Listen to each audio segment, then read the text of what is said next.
Bonjour à tous, avant de commencer, je tiens à préciser que cette affaire est une affaire de disparition encore non résolue. Ça fait vraiment très longtemps que je n'ai pas traité ce type d'affaire et ça me fait quand même un peu plaisir d'en parler car je trouve ça vraiment très important de partager ce type d'histoire qui ne doit pas disparaître sans qu'un jour elle soit résolue. Mais bon, je sais que certaines personnes n'aiment pas écouter ce type d'histoire, ce que je peux tout à fait comprendre, c'est très inquiétant et surtout très frustrant de ne pas connaître la fin. En tout cas, pour le public averti, c'est parti.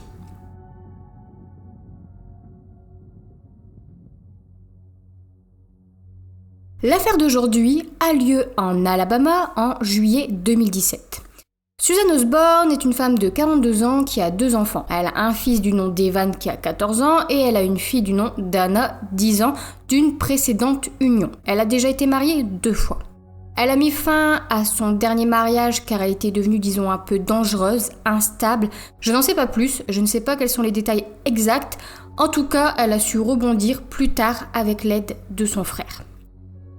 Et au moment des faits, donc en 2017, sa fille Anna ne vivait plus avec elle mais avec son père, mais elle se parlait quand même assez fréquemment. Et quant à Evan, lui, il était sous sa garde à elle, donc à Suzanne. Donc Suzanne et Evan, ils vivent ensemble, ils vivent à 2 et tout se passe très bien, ils aiment les activités, ils aiment le plein air, ils aiment les voyages et surtout ils aiment la pêche. Puis c'est en 2013 qu'elle rencontre un homme du nom de Jerry Osborne. Alors Jerry, c'est un ancien officier militaire de l'armée de l'air et au moment des faits, il travaille en qualité de répartiteur du 911. Donc Suzanne et lui tombent amoureux, puis ils achètent une maison en 2013 et ils se marient en janvier 2014. Donc tout semble très bien aller.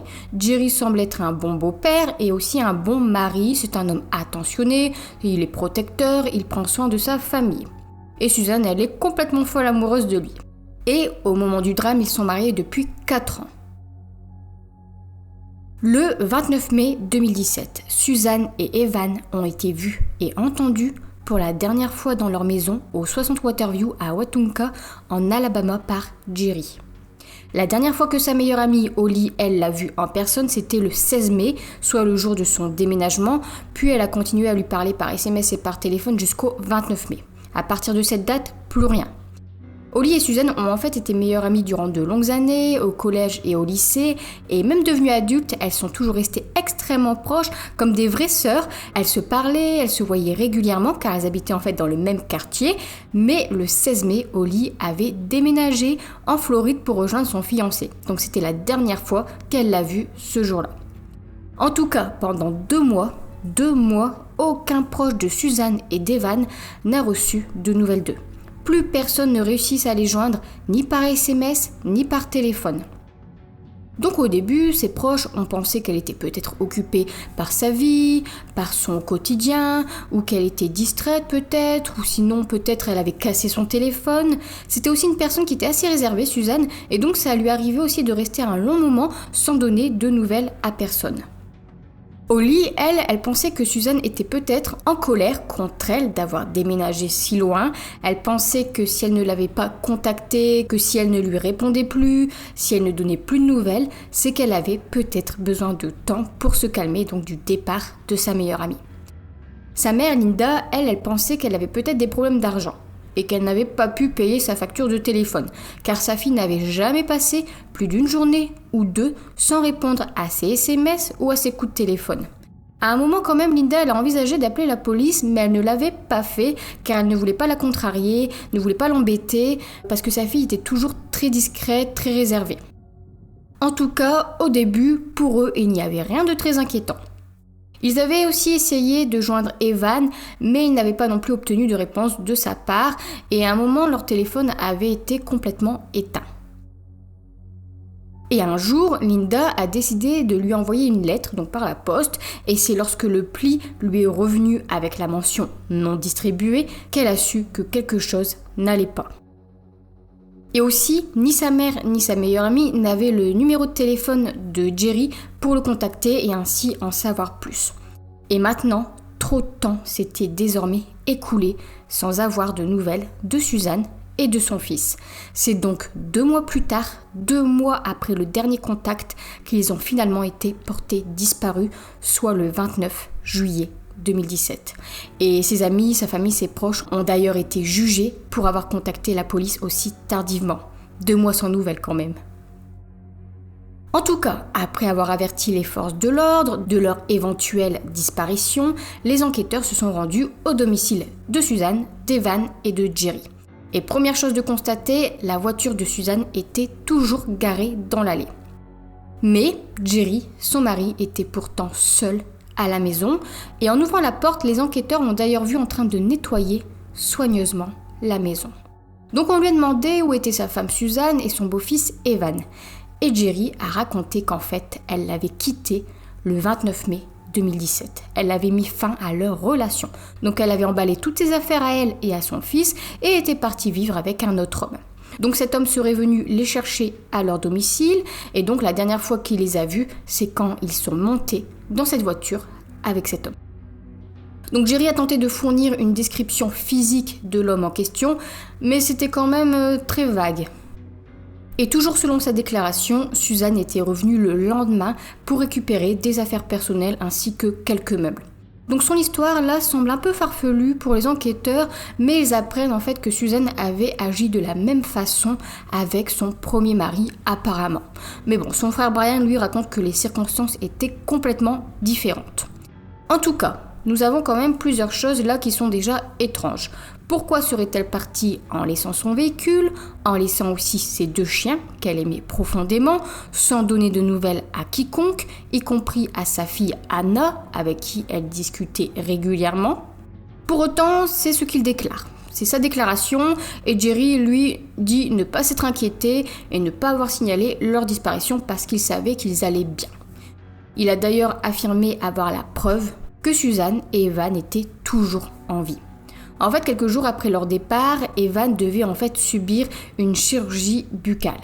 Et Jerry leur a montré une facture du cabinet pour non-présentation du client pour avoir manqué le rendez-vous. Alors je ne sais pas pourquoi il a montré ça, ça ne prouve pas du tout qu'ils sont vivants, bien au contraire. En tout cas. Les enquêteurs émettent alors de sérieux doutes au sujet de Jerry et reviennent le lendemain avec un mandat de perquisition à la main.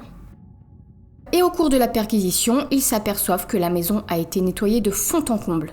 Jerry leur explique ensuite qu'il a rénové toute la maison au cours des 2 mois précédents, c'est-à-dire juste après la disparition de sa femme et de son beau-fils. Il avait repeint les murs, il avait une nouvelle moquette, il avait de nouveaux meubles et il a emmené les anciens meubles dans le fond de son jardin pour les faire brûler.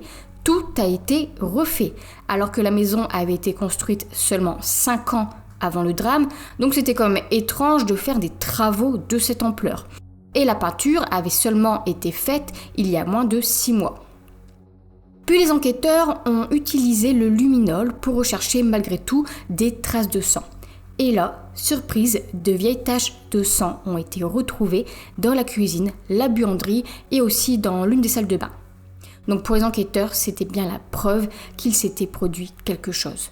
Car il y a eu une 20aine de taches de sang retrouvées, donc c'est-à-dire quand même beaucoup trop pour une petite blessure, pour une petite coupure au doigt ou autre. C'était très révélateur d'un acte criminel, d'un acte de violence.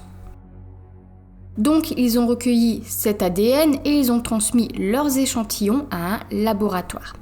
Les résultats ont pris plusieurs mois à arriver et une fois obtenus, malheureusement, ils étaient peu concluants. Ils n'ont pas pu en tirer de profil ADN, notamment donc à cause des rénovations et des produits de nettoyage. On ne peut donc confirmer que le sang appartenait bien à Suzanne et à son fils Evan. Donc les recherches des enquêteurs sont quand même avérées assez difficiles car des preuves importantes pointant vers l'acte criminel ont certainement été perdues à jamais à cause des produits, des solvants, de la rénovation. Par la suite, les voisins ont été interrogés et ont déclaré avoir vu de grandes quantités de fumée qui provenaient de l'arrière-cour. Jerry avait brûlé des meubles, de la literie durant plusieurs jours. Le ciel était complètement rempli de fumée et selon les voisins, l'odeur était tellement forte, tellement importante que cela était d'ailleurs compliqué de sortir à l'extérieur. En tout cas, il aurait brûlé de nombreuses choses, il aurait démonté et brûlé le lit d'Evan et qui sait quoi d'autre il a détruit dans ces incendies. Jerry aurait brûlé tout ça le week-end du 29 mai 2017, soit le week-end où sa femme et son beau-fils sont partis. Et des affaires de Suzanne et Evan ont aussi été retrouvées brûlées. Donc Jerry a été interrogé à ce sujet et lui, il a affirmé que la raison pour laquelle il avait brûlé les meubles et rénové la maison était que ses parents le lui avaient suggéré après que Suzanne l'a quitté pour un autre homme. Il a affirmé que Suzanne avait vandalisé la maison, qu'elle a peint à la bombe des mots, des phrases, des insultes sur tous les murs de la maison et que c'est donc pour cela qu'il avait eu besoin de repeindre les murs. Et en fait, il a dit qu'il voulait recommencer à zéro et se débarrasser de tout souvenir de sa femme et de son beau-fils après l'avoir quitté. Mais bon, la police n'a pas vraiment cru à cette excuse. Des chiens renifleurs ont ensuite été amenés et ils ont senti l'odeur d'éventuels restes humains près de l'endroit où il a brûlé tous les meubles. Mais cette piste, elle n'a pas abouti car c'était vraiment beaucoup trop brûlé, beaucoup trop carbonisé pour être effectivement identifié comme des restes humains. Autre élément, la maison disposait de caméras de sécurité. Les enquêteurs ont donc forcément voulu visualiser les enregistrements, voir les allées et venues de toutes les personnes aux alentours du 29 mai. Mais Jerry avait remplacé les caméras d'origine par un nouveau système de sécurité, début juin, soit encore une fois quelques jours après le départ de Suzanne et d'Evan. La police a aussi fouillé son ordinateur, mais ils n'ont pas souhaité divulguer ce qu'ils avaient trouvé. Donc on ne sait pas ce qu'ils avaient trouvé. En tout cas, un des enquêteurs a déclaré It's not what me or you or any other person would search. Et concernant les 2 chiens de Suzanne, malheureusement, Jerry les avait déposés dans un refuge le 12 juin, encore une fois, donc quelques jours après le soi-disant départ de sa femme et d'Evan. Donc à ce stade de l'affaire, on est d'accord, tout accuse Jerry. Mais malheureusement, les enquêteurs n'ont pas suffisamment de preuves solides pour l'arrêter. Tous les indices sont bien sûr contre lui, les indices sont là, mais dans un procès, ces éléments sont quand même facilement démontables puisqu'on n'a aucune preuve médico-légale pour étayer la thèse de sa culpabilité.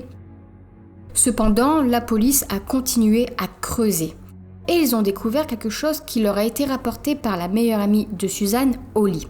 D'après elle, Suzanne avait découvert que son mari Jerry avait de gros et lourds secrets. En fait, juste avant qu'elle et son fils Evan ne disparaissent, Suzanne aurait trouvé des photos de Jerry en ligne sur un site web appelé boyscout.com où il se présentait donc comme un escort gay.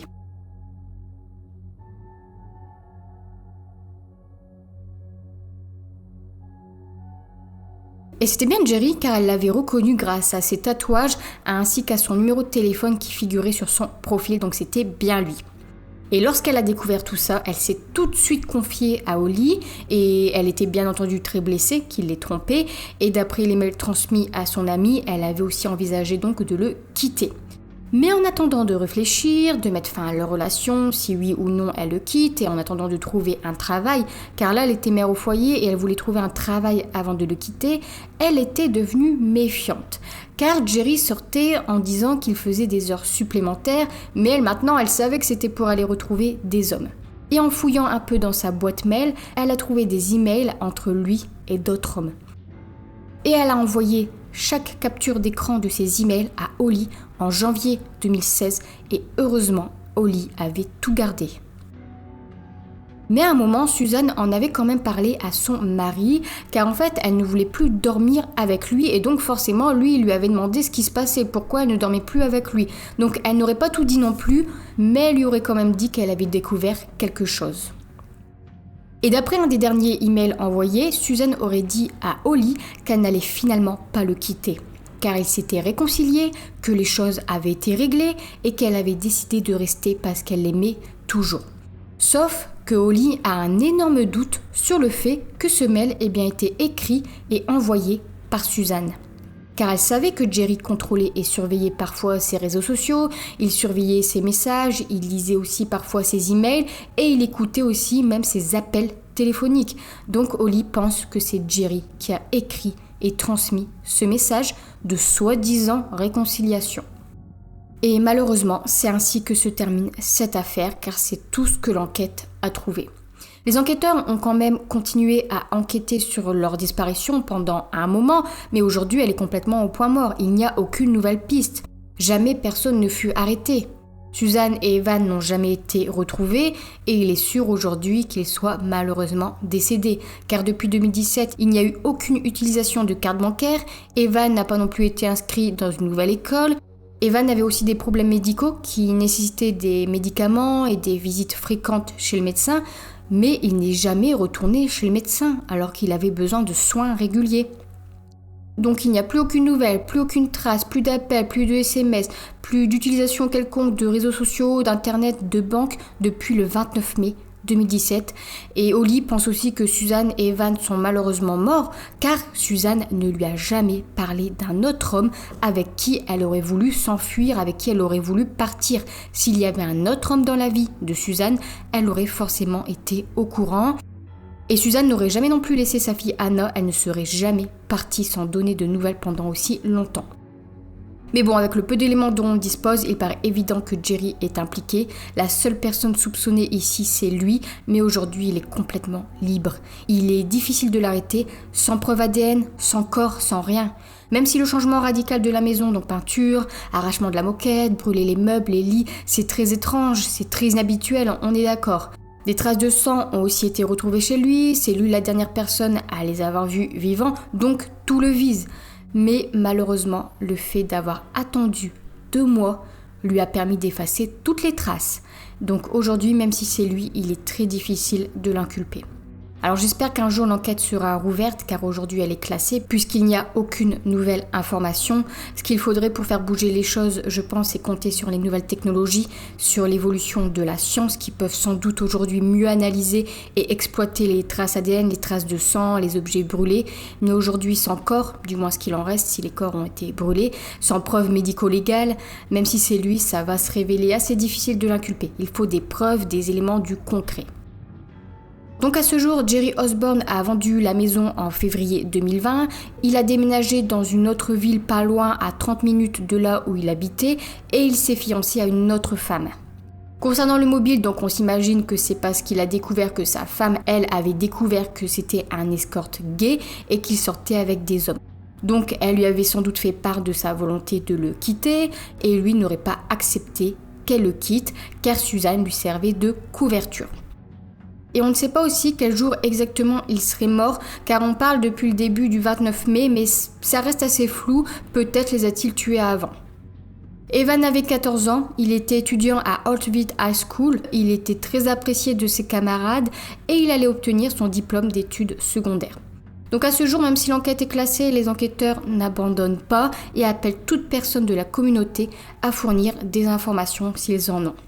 Donc, gardons espoir que cette affaire sera un jour résolue, que les corps seront retrouvés et que justice sera rendue. En attendant, n'oublions pas Suzanne et Evan. Merci d'avoir suivi cette vidéo. Comme d'habitude, j'attends vos retours et commentaires et je vous dis à la fois prochaine pour une nouvelle vidéo.